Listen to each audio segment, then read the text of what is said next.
बाळा, आमचीच आठवण काढत होतास ना, त्यामुळेच तर आम्ही प्रकट झालो.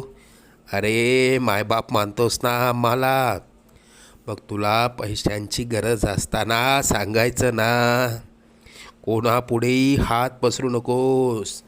लोक 2-4 हजारांची मदत करतीलही, पण तुझ्या मागे सर्वांना तुझी मजबुरी हसत सांगतील. आता तुला कोणापुढे हात पसरण्याची वेळच येणार नाही. तू आजपर्यंत भरपूर दुःख सहन केलंस. लवकरच तुझ्या रडक्या भाग्यात सुखाचे दिवस येतील. तुझ्या मनात असलेली इच्छा पूर्ण होऊन अक्कलकोटला पेढे घेऊन येणं होईल. येशील ना आम्हाला भेटायला अक्कलकोटला? सगळं मनासा